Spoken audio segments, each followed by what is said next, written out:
over the years, since Dr. Wakefield published his findings, there's been lots of scientific criticism of it. People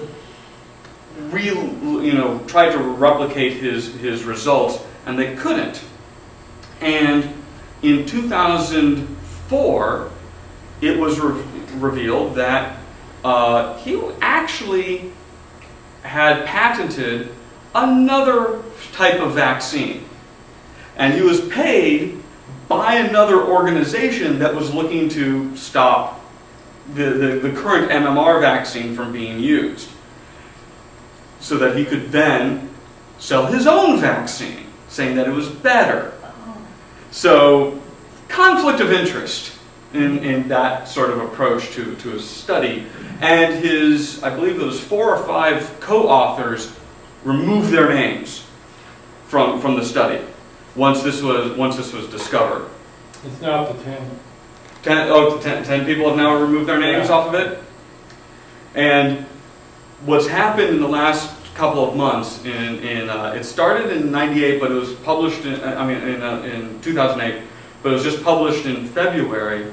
An investigative journalist in Britain by the name of Brian Deere went back and examined all the stuff and had other doctors look at everything, and went back to the hospital records of the children that were the test subjects for his study, and discovered he actually lied. And he went through and examined all of the test subjects, and discovered that all except maybe one, but I think all of them it was fraudulent. He made it up in order to make this link that isn't there. What happened also in '99 is that because this was such a huge deal in '98, the Centers for Disease Control in this country and similar organizations in Europe decided, well, if there's this concern about thimerosal, let's just get rid of it. We have other things now, that have been developed over the past 10 years that will work as well as thimerosal, so let's just get rid of it. And the idea was to placate the parents and look, okay, we don't think there's anything wrong with this, but we'll get rid of it anyway, just to make you feel a little safer. And it kind of had the reverse effect, because once they removed it, then the anti-vaccination people went, aha, there was something wrong with thimerosal. Otherwise, why would they have removed it? Well, it was phased out. It started to be phased out in 1999, and by 2001, all vaccines except for HIV and the influenza vaccine removed thimerosal. So, if their idea was correct, that thimerosal contributed to autism, once it was removed out of the vaccines, there should be a decrease in the number of cases of autism diagnoses. And there haven't been. In fact, the number of cases has increased over the past 8 years. And a lot of people were, wait, if this preservative is supposed to be causing autism, and it's no longer in the vaccines, and the rates of autism have increased, maybe that didn't have anything to do with autism. But the anti-vaccination people don't believe that. They go in a different realm. They just ignore that. And then they go, oh, it wasn't thimerosal, it's the MMR vaccine itself. Which leads to another problem, because thimerosal never was in the MMR vaccine. So they went down one road, and it turned out to be false, so then they came up with a different claim.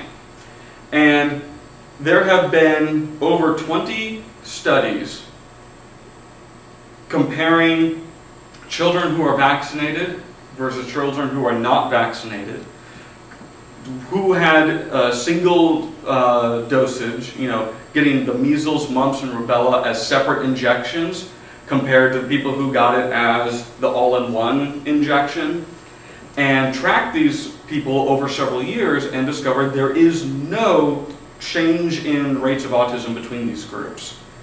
Also in February of this year, in 1999 or 2000, the government, because the vaccine companies were nervous.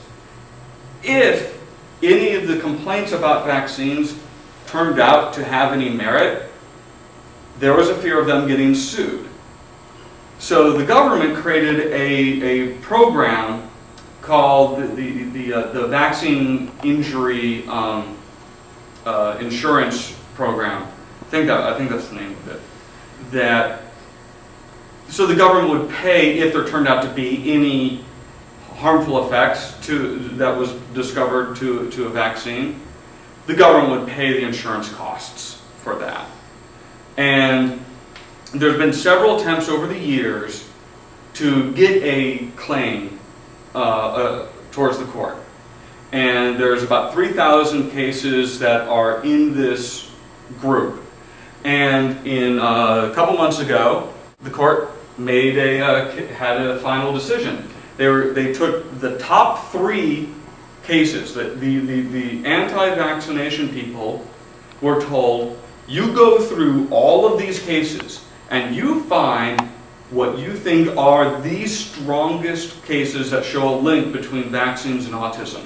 And they had it just thimerosal vaccines causing autisms, just the MMR vaccine causing autisms, and just vaccines in general causing autisms. And those are the 3 cases that were brought before this U.S. Court of Federal Claims. Is that the 3 cases that Kerry refers to? Yeah.